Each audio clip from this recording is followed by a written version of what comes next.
جو صورتحال ہمارے شہر کی ہے وہ بہت واضح ہے، اس پر زیادہ دیر کچھ کہنا میں تحصیل حاصل سمجھتا ہوں۔ البتہ یہ بات ضرور عرض کرنا چاہتا ہوں کہ خودکشی، قتل، ناجائز تعلقات اور نشے کی لت کے عام ہونے کی وجہ سے ہمارے شہر کی شبیہ بری طرح متاثر ہو رہی ہے، اور میرا یہ احساس ہے کہ ان برائیوں نے خاندانوں کو، ہمارے سماج کو، ہمارے معاشرے کو ناقابل تلافی نقصان پہنچایا ہے۔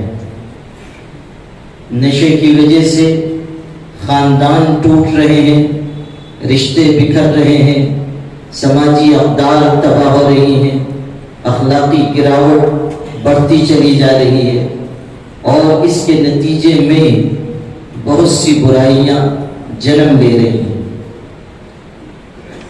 ہمارے شہر میں پہلے خودکشی کی اتنی وارداتیں نہیں ہوتی تھیں، قتل بھی اتنے نہیں ہوتے تھے، لیکن ادھر کچھ عرصے میں ان واقعات کی شرح بہت تیزی سے بڑھی ہے، اور میں اپنے دل کا درد آپ کے سامنے رکھنا چاہتا ہوں۔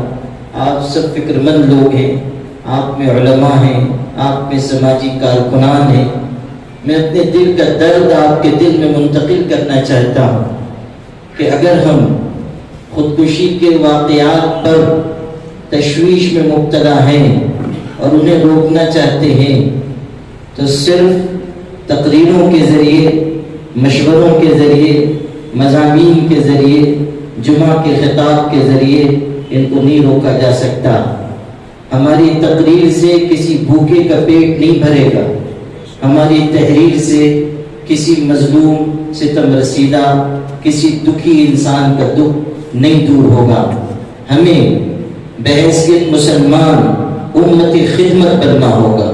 ہمارے آقا حضرت محمد مصطفیٰ صلی اللہ علیہ وسلم نے امت خدمت ہمیں بنایا تھا۔ آپ باعث رحمت بنا کر بھیجے گئے تھے ساری کائنات کے لیے۔ اگر ہم ان کی امت ہیں تو ہمیں بھی امت رحمت بننا ہوگا، امت خدمت بننا ہوگا۔ ابھی قریب میں ہمارے شہر میں خودکشی کا ایک واقعہ پیش آیا۔ اس واقعے کی تحقیق کی گئی تو یہ پتہ چلا کہ خودکشی کرنے والا جوان 5 وقتہ نمازی تھا۔ جس دن اس نے خودکشی کی ہے اس دن بھی اس نے فجر کی نماز با جماعت اپنی مسجد میں امام کے پیچھے ادا کی۔ اس کے بعد پھر اس نے خودکشی کی۔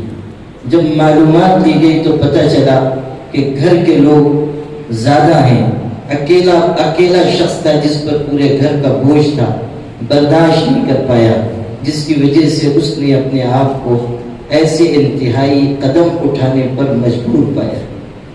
میں آپ سے اپنے دل کا احساس شاید لفظوں میں نہ کہہ پاؤں، لیکن جب سے میں نے یہ بات سنی ہے میں خود اپنے آپ کو مجرم محسوس کر رہا ہوں کہ جس شہر میں میں رہ رہا ہوں، جس شہر میں دینی خدمت کر رہا ہوں، جس شہر کے لوگوں کو برسوں سے میں واعظ و نصیحت کر رہا ہوں، اگر اب بھی وہاں ایک نمازی نوجوان بھوکمری کی وجہ سے یا تنگی کی وجہ سے پھانسی لے کر مرتا ہے، خودکشی کرتا ہے، تو کہیں نہ کہیں اس میں میری بھی غلطی ہے۔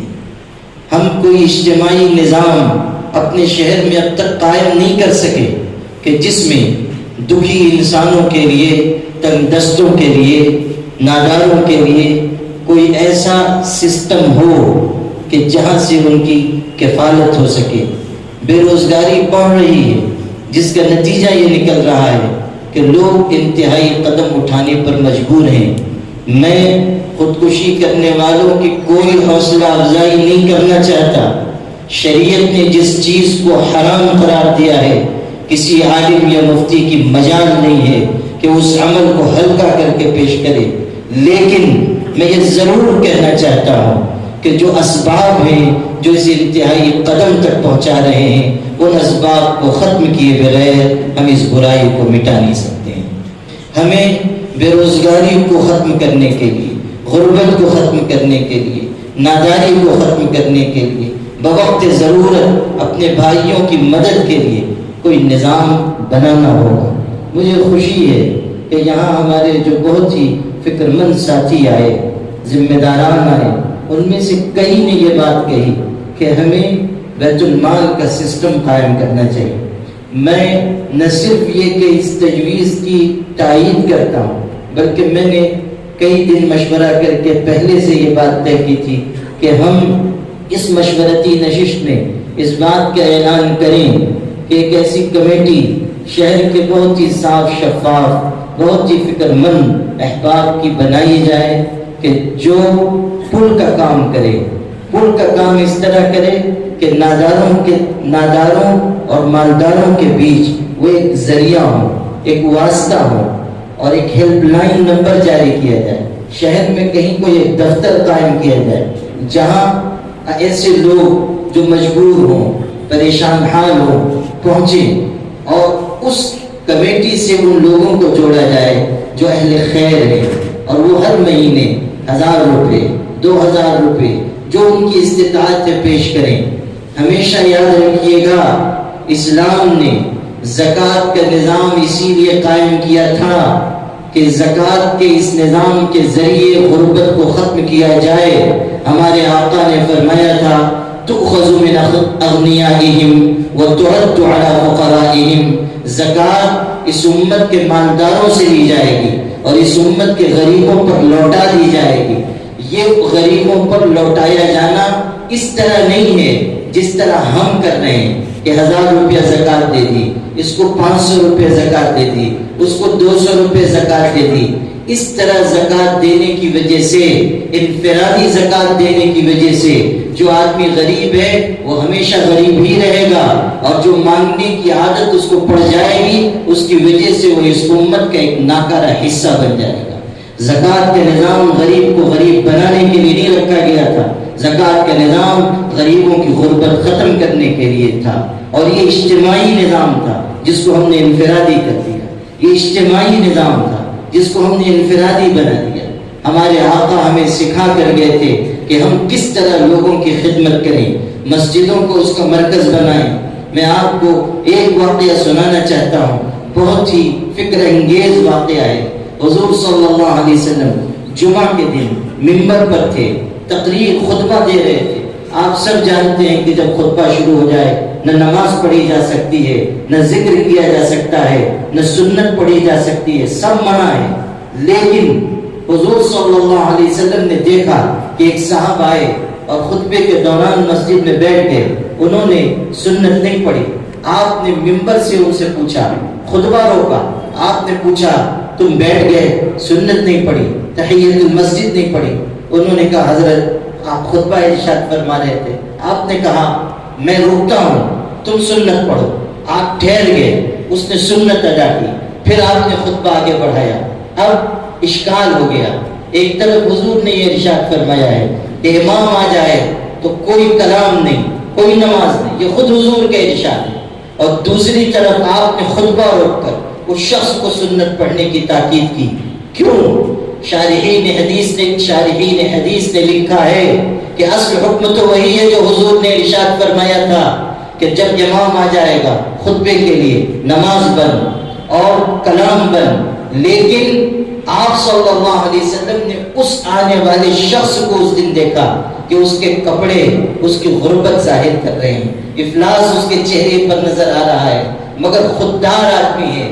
اگر آپ اس کو اس کی طرف اشارہ کر کے کہتے کہ یہ غریب ہے، تم اس کی ضرورت پوری کرو، تو اس کی عزت نفس کو ٹھیس لگ جاتی۔ ہماری جانیں قربان ہو ہمارے آقا پر کہ آپ نے اپنا خطبہ روک دیا اور کہا کہ تم سنت پڑھو، تاکہ مسجد میں موجود لوگ دیکھ لیں کہ یہ آدمی محتاج ہے، اور مسجد کے لوگ نماز سے فارغ ہو کر اس کی مدد کریں، تاکہ نماز ادا ہو، اللہ خوش ہو، غریب کا دل خوش ہو، اور پھر اللہ خوش ہو۔ یہ چیز ہے جو ہمارے آقا نے سکھائی تھی۔ ہمیں اس طرح آنا ہوگا کہ ہم ایک اجتماعی نظام خدمت کا بنائیں، ایک اجتماعی بیت المال قائم کریں، اور بہت ہی شفافیت کے ساتھ ہم ایسا سسٹم بنائیں کہ ہر غریب اور نادار کی ضرورت پوری ہو سکے۔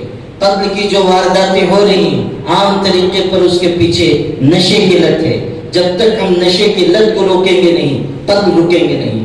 آپس کے جھگڑے بھی سبب ہیں، دشمنی بھی سبب ہے۔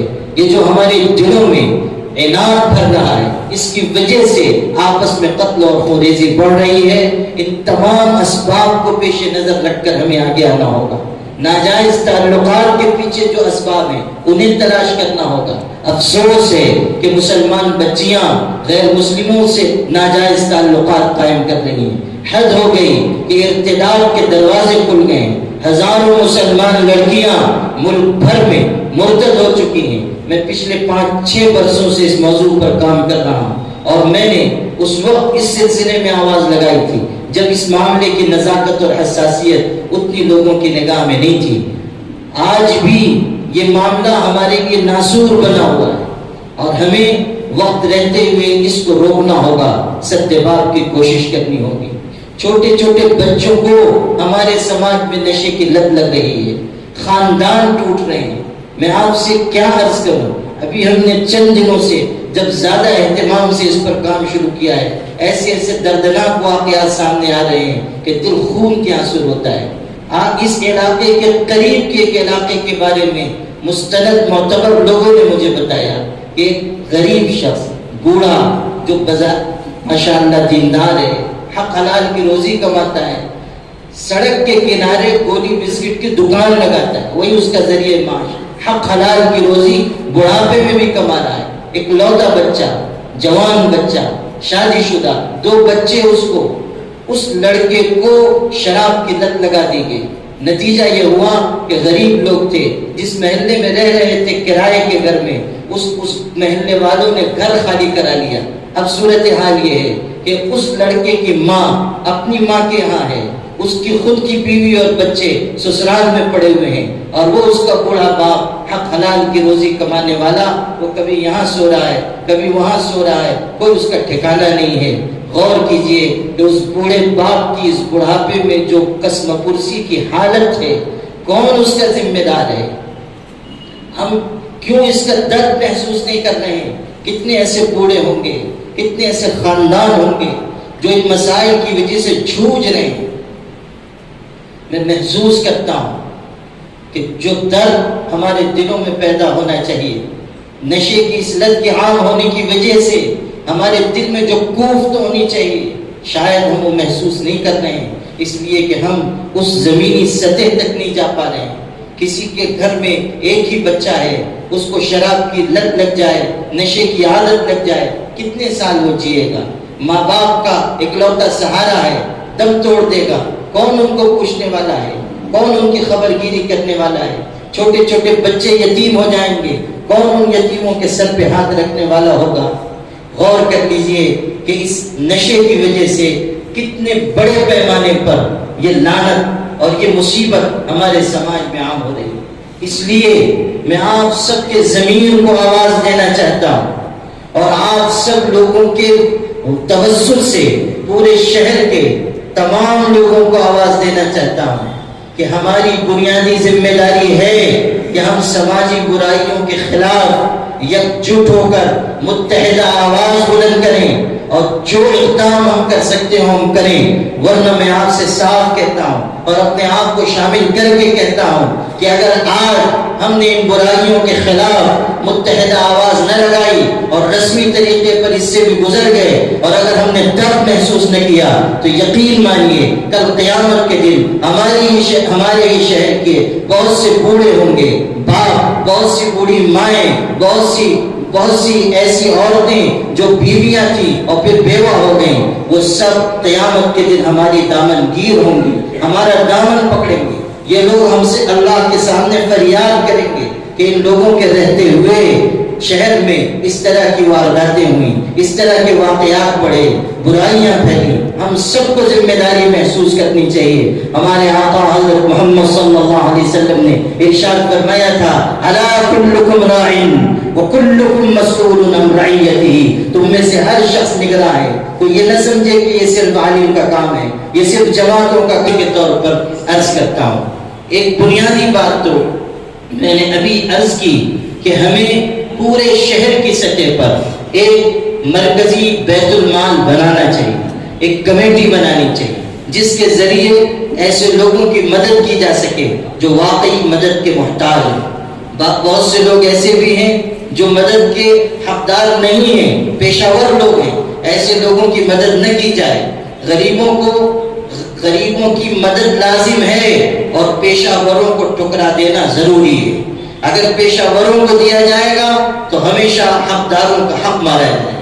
اس لیے بہت تحقیق کے بعد, محلے سے معلومات لینے کے بعد اور مختلف ذرائع استعمال کرنے کے بعد ناداروں, مسکینوں, غریبوں کی مدد کی جائے. اور اس کمیٹی کے ذریعے یہ کوشش بھی ہو کہ جو لوگ بے روزگار ہیں ان کے روزگار کا کچھ انتظام کیا جائے. کوشش کی جائے کہ ہم جو حکومتی سطح کی اسکیمیں ہیں وہ بھی ان تک پہنچانے کا ذریعہ بنے. یہ بھی ہم کوشش کریں کہ ہم کسی نہ کسی درجے میں بے روزگاروں کے لیے اگر زکوٰۃ کے پیسوں سے کوئی روزگار چھوٹا موٹا لگا کر دے سکیں, ہم اس کی بھی کوشش کریں. یہی نظام ہے کہ جو زکوٰۃ لے رہے ہیں ان کو اس طرح ان کے پیروں پر کھڑا کیا جائے کہ آج وہ زکوٰۃ لیں اور کل زکوٰۃ دینے والے بن جائیں. تو اس طرح کا کوئی نظام, اس کا پورا خاکہ بنایا جائے, ایک ایک شق متعین کی جائے اور بہت ہی صاف ستھرے لوگوں کو اس میں شامل کیا جائے. مساجد ہمارے مراکز ہیں, ان کے ذریعے اصلاح کا پیغام عام ہوتا ہے. آج کے اس پروگرام کے صدر صاحب, اسٹیج پہ بیٹھے ہوئے تمام علماء دین, تمام نوجوان ساتھی, بزرگ حضرات, آج کا یہ پروگرام خودکشی کے معاملات شہر میں جو ہو رہے, لڑکیاں جو غیروں سے شادی کر رہی اور نشے کے جو کاروبار مالیگاؤں شہر کے اندر بڑے پیمانے پہ شروع ہوئے, اس کے لیے یہ پروگرام رکھا گیا. معاملہ اپنے شہر کے اندر اس قدر خراب چل رہا ہے. میں بھی مسلسل 2-3 مہینے سے پولیس ڈپارٹمنٹ کو بار بار نشہ کی جو گولیاں بک رہی ہے, میں نے اسٹیج سے بھی کہا, ایسے بھی جا کے پھردن ملاقات کی. میں ایسا سمجھتا ہوں کہ آج معاملہ اتنی دور تک کے علماء کرام تک کے آ گیا. میں آپ لوگوں سے پوچھنا چاہتا ہوں کہ یہ تمہاری ہماری ذمہ داری نہیں ہے. اگر آپ کے محلے میں, آپ کی گلی میں, آپ کے پڑوس میں کوئی نشہ اگر کرتا ہے تو اس کی پوری معلومات دینا اپنا بھی کام ہے کہ یہ بچہ کہاں سے نشہ کس چیز خریدتا ہے اور کیوں نشہ کرتا ہے. تجویز کے اندر تو میں یہی کہوں گا کہ ایک کمیٹی کی جیسی یہاں پر بات آئی, ایک پریشر بنانا چاہیے شہر کے اندر. قانون اپنا کام کرتا ہے مگر قانون وہاں پر اپنا کام نہیں کرتا ہے جہاں پر پیسہ ملتا ہے. پولیس زمین سے مردے کو دفن ہوتے ہوئے نکال لیتی ہے کہ ان کو نہیں معلوم کہ مالیگاؤں شہر کے اندر نشے کی چیز کون بیچتا ہے. یہ بات اگر بولی جائے تو ڈپارٹمنٹ کو بہت خراب لگتی ہے. میں تو ایسا سمجھتا کہ کچھ پولیس والے ایسے کہ جہاں پر بکتا ہے وہاں پر بیٹھتے ہیں باقاعدہ جا کے. میں نے پہلے بھی کہا اور آج بھی, ایسے پولیس والوں کی نشاندہی کر کے اور علماء کرام نے جو بھی چینل سے جانا چاہیے بڑے آفیسران کے پاس جا کر ان کو یہاں سے فوراً بدلی کرنا چاہیے جب مالیگاؤں شہر سدھرے. یہ 5 سال 10 سال 15 سال سے مالیگاؤں کے اندر رہ رہے ہیں ڈپارٹمنٹ کے کچھ لوگ, جن کو ایسا لگتا ہے کہ کوئی بات نہیں ہے, ان کے گھر کرا لے ہوئے. خودکشی کے معاملات بڑھ رہے ہیں. کیوں بڑھ رہے ہیں خودکشی کے معاملات؟ اس کے اوپر بھی دھیان دینا چاہیے کہ ایک غریب گھر اپنے محلے میں رہتا ہے, کوئی تو شخص ایسا ہوگا کہ اگر اس کو نہیں کچھ تو اناج دلا سکتا, کوئی اس کی روٹی روزی کا ذریعہ ہوگا, کچھ اس کو تکلیف ہوگی, پوچھ سکتا ہوں پڑوس کا کی جا کے, یہ تمہاری ہماری ذمہ داری نہیں ہے.